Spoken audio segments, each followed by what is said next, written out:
Warrar akka kotti maarkee wajjin mimmaan keessan cuunfattanii of keessaa fixan jirtu. Ani mimmaan kiyya viidiyoo isaanii wajjin mimmaan kiyya wajjin fixadhe amma mataan na dhukkube dhugaa rabbii.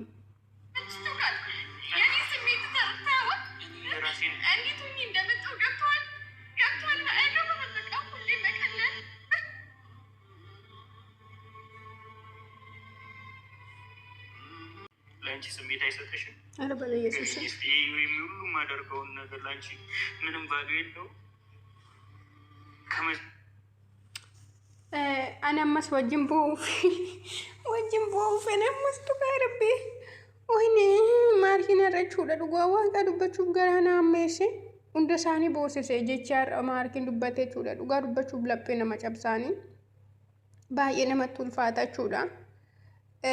biizin illee baay'ee miira keessa galtee turte chuda maalifi markin of ajjeesuu nama jaalatan mite chuda namni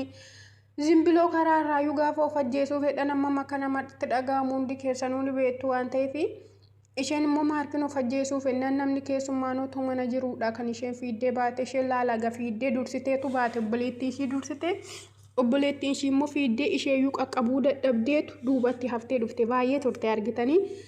nan dadhabee jette laala naasuurraa kan ka'e dadhabeetanii ishee qaqqabuu dadhabee dhufee jette dhuftee isheen nagummaa isaa argitu lafa dhoofte jechuudha hafuura waafachuu dadhabde akkuma kaleessaa argitanii achi yeroo kaate garuu markii wajjin baay'ee wal lolan jechuudha amma deebitee tan biraa dogoggora biraa ejjettaayi ani akkan du'u barbaadaati hamma kana jettanii na waamtan otoo makiinaa jala bu'eeoo otoo nama walitti bu'ee maal goota karaarra akkamittan dhufe anatu beeka akkamittan manaa bahee maal yaada akkan iddoo kana ga'e natu beeka anaaf yaaddu miira koo fi yaadduyi yoo waa ta'e akkan du'u barbaadaayi jette jechuudha na markiin asitti bakka markii miti na harraachuudha dhugaa dubbachuun markiin na harraasa duratti miti baay'ee na boosise anaaf jechuudha miirri inni dubbatu jechi inni dubbatu bakka onni sin rukuta shi dhugaa rabbii onni sin biiziinuu akkatti isheen boose obboleettiin ishee yoo akkamitti akka isheen boose dhugaa baay'ee tokko nama gaddisiisaanii ani jedhe markii si dhabuun barbaadu nama biraa wajjin akkatti taatuun barbaadu baay'ee naarsa ishee kaffalee baay'ee aarsaa naa kaffalte gaddaaf gammachuu si faana dabarseera sirraa adda bayaane eenyuma wajjiniin ta'uun barbaadu silkiyyoon sitti daawwale narraan kaastu akkamittiin si argachuu danda'a ishii kallattii kamiinaan si waamuu danda'a akkaataan itti si waamuu dhabnaan akkaataan itti si argadhu dhabnaani kan kana godhe garuummoo maltee kana maluun sirraa akka hin taane nan beeka dhiifama naa godhi jireenya keenya isa duratti itti deebina jaalala keenya isa duratti itti deebina waan kun hillikiidhaan kaatee akkati goote nan beeka na jaalatta nan beeka ni keessa kee miira na biraa qabda hillikiidhaan kaatee sana goote isa hundumaa gatiiti kottu iddoo kee duratti itti deebi amtammayyuu laphee kiyya keessa jirta asii alatti eenyumayyuu jaalachuu hin danda'u dubartii biraa wajjiniinis ta'uu hin danda'u kan namni naan hubanne isa kanadhaa jedhe markiin jechuudha an kanaa boodaatti dubartii biraa jaaladhe laphee koo keessatti fiduu hin danda'u jireenya biraa jalqabuu hin danda'u ishee dhamnaan noormaalisuma dhugumaa du'uun barbaada jedhe laala isheen onnee koo keessaa baate taanaan isuma dhugumaan du'uu barbaada isa nama ufan ajjeese dhese waame sana garuu kuniin ta'uu taanaan dhugaatti jijjiireensi argisiisaa jedhe jechuudha baay'ee tokko onnee nama cabsa jechi markii harraayyuu anu boo'ee tammataan na zoore mataan dhugaa waaqaasaa wajjin boo'eenii baay'ee tokko nama gaddisiisa aarsaa kaffalee markiin kunuu diikooriidhuma kana jechuun habaaboon mukti sunuu meeqaan akka bitame ilaala keekii godhee kana hundumaa sirreessisiise ishee dhiifama gaafachuu fedha kan inni godhe ani dhiifama sii godheera garuu jireenya keessa kaleessaatti deebi'uu hin danda'u ani har'a abbaa manaa qaba namni jireenya koo keessa jira jireenya koo keessaa bahii jireenya biraa jiraadhu homaa gochuu hin danda'u saatii kana gochuu keetiif saatii si jalaa darbee jette jechuudha biiziin yeroo si jalaa darbee yerootu si jalaa darbee amma eddanani jireenya biraa jalqabeetti kana gochuu hin qabdu yoo ofii keellee dasitanyaa ta'uu barbaadde gammadaa ta'uu baate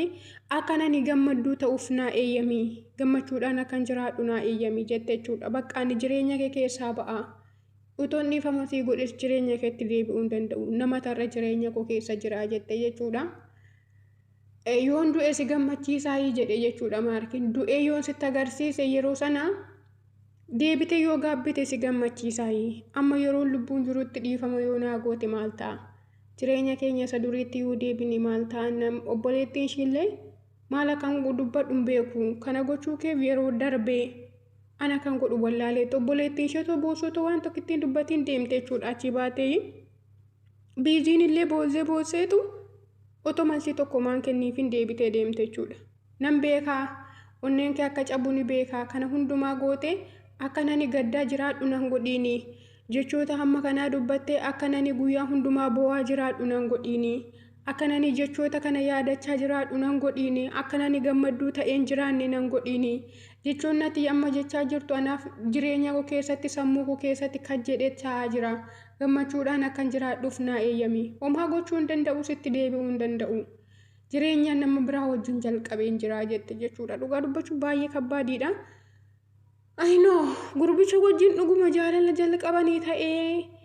eeshi gurbaan sunoo lafaa ka'ee achi ka'ee biyya hormaarraa ka'ee dhufaatoo biiziin jaalatiin ijoo sinii galee raasiniif araba yesuusim jireenya xaxaba yesuusim hin ulfaata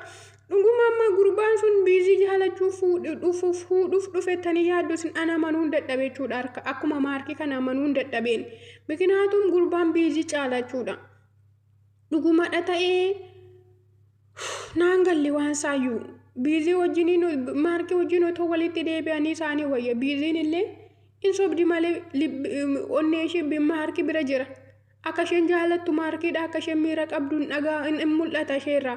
otoo maarkii irraa garaa kutatteetti ta'e mimmaan amma kana buuftee afuurri waliin hanqatu saamma dubbattu afuurri ishee wal hanqatee jira jechuudha kunoo lamii kana asirratti ilaalame እኔ ባንቺ ጨክኛ ቃለው እስቲ የሆነ ነገር በይኝ እኔ አንቺና አግቼው ወስጃለሁ ቢባል እንኳን ጨክኜብሽ አውቃለሁ የሆነ ነገር አድርጌ አውቃለሁ ስለማፈቅሪ kunoo miira ishee irratti gaafa laaltani baay'ee kabbaadiidha jechuudha miira jechi maarkiin irra dubbatu onneedhuma namaa kashi godhee nama cabsachuudha biizii miti anaanoonni na cabse jecharra maarkiin dubbatu immaaniin kan inni dubbatu ansi silanti jaaladhuu fi kana hundumaa kanan godhee si aggatee fuudhee deemuun koyyuu dirqamaa yoo si fuudhee deemeyyuu ani waa sirratti godhee beekaayi hamaa sirratti yaadee beekaayi ani silansi jaaladhuu fi atamma kana garaa naa kutattee nama biraa wajjiniin ta'uu fi jedhe maarkiin lasa irgixanyaasaa jechuudha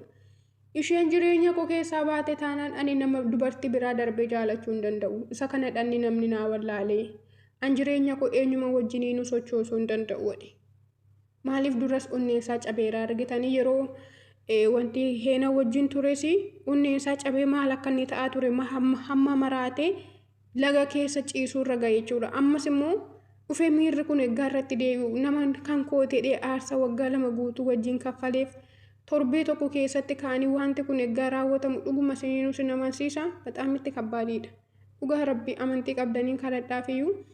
biizii nama diddee deemteetti ani gaashisaan naagaluu diddee takka yeroo laalu waan araaraman natti fakkaatu takka immoo yeroo laalu maarkiin kanaa booda waan murtoo lubbuu isaa irratti ofirratti fudhatu natti fakkaata waaqayyo garasaa godhu subscribe godhaa isin immoo mee viidiyoonni boruu immoo maal akka ta'e ilaalaa